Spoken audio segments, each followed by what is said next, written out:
Howdy, howdy. My name is Trishaly. Welcome to the Common Sense Cowgirl. So right now I want to weigh in on our wonderful Prime Minister here in Canada, Justin Trudeau, and I'm afraid Justin is Justin over his head. It seems to me that this politician does not at all understand his constituents.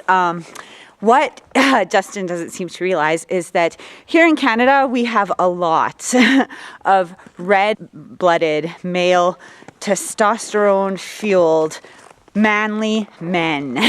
A lot of them, a lot. And these men are very, very much offended and affronted when they see women in the Middle East that are being subjected to things like genital mutilation, being stoned to death for crimes like reporting rape. And I think all men should and do, and if they don't, something's not quite right, they should and do have an instinct to protect women and children.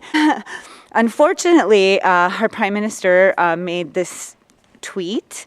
And I think that being that the Liberals want to enforce these laws and perpetuate all of this information leading people to believe how much words matter and how important it is for us to police our speech, I think Justin should take a little bit of his own advice, because this tweet that he sent out welcoming all these people to Canada, I think that it's quite possible that that tweet has direct responsibility to the 6 Muslims that were shot in the back while they were praying in Quebec.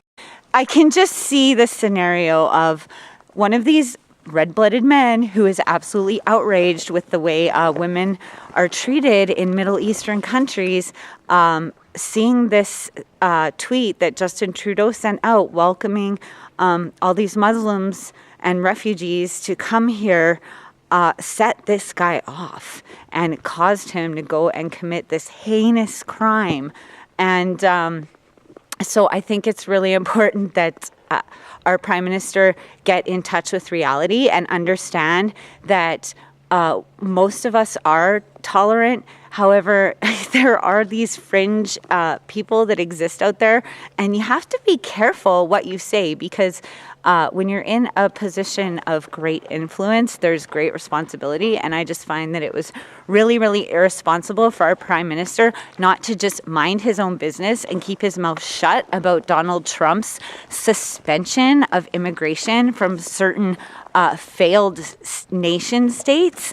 It's absolutely ludicrous to me that they're calling this a Muslim ban. It's absolutely crazy.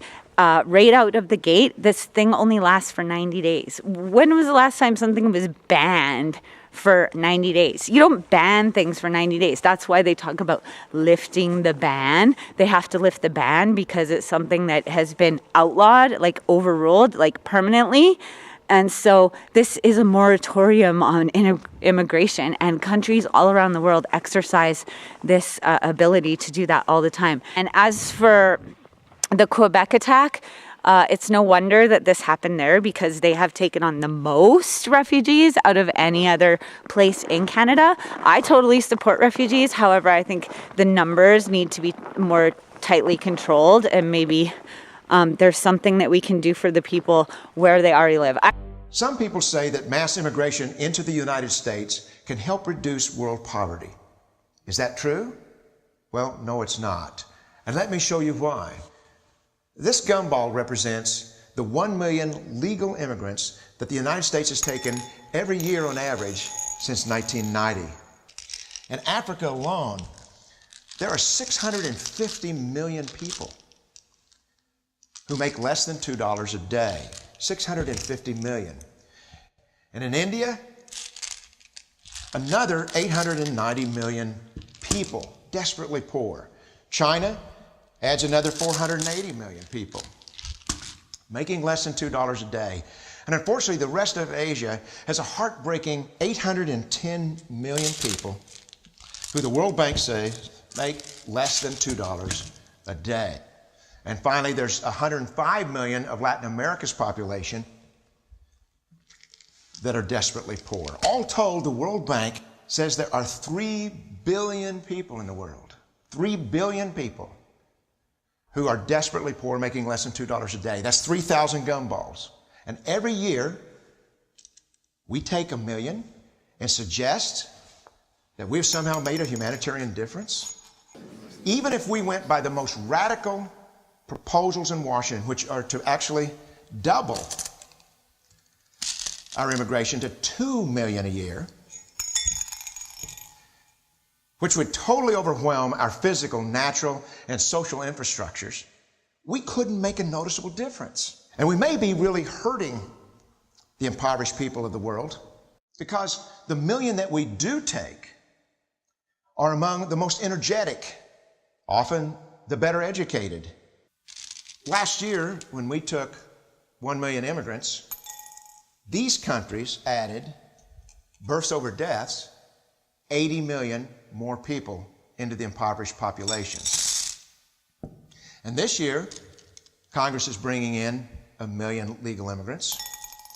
And this year, according to the United Nations, these countries are expected to add another 80 million people. We could take 5 million a year, but we'd never get ahead of what's happening in these countries. Not in this century. Don't you see? Immigration can never be an effective or significant way to deal with the suffering people of the world. They have to be helped where they live. So I always try to pride myself on being a problem solver. And so with the situation with immigration, I think that the approach that we should take in Canada, actually all over the world, is to have no limits on refugees, with the caveat of accepting only women, children, elderly, and disabled people. These red-blooded Canadian men that are totally opposed to Sharia law, that they would not react if it was just women, children, elderly, disabled people coming in. And the thing is that how a lot of these men feel is that if we were having a civil war, they would pick a side and fight. They would fight for what they believe in. And they see these refugees coming into Canada, the men, the grown, able-bodied, fighting-age men, as cowards, as running away. And our culture has this strong belief that it is a man's duty to support and protect his family.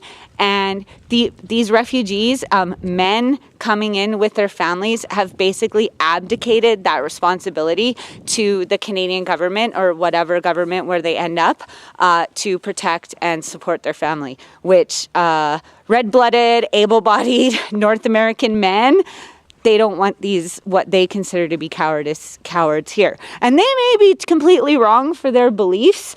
However, I think that would be the most common sense approach to take with letting immigrants in. Because this man, this French nationalist, I don't think would have shot these guys in the back. Not to say that these 6 deaths in this mosque would have been prevented with this idea of immigration. However, these 6 men would have died with dignity on the battlefield instead of being shot in the back while praying.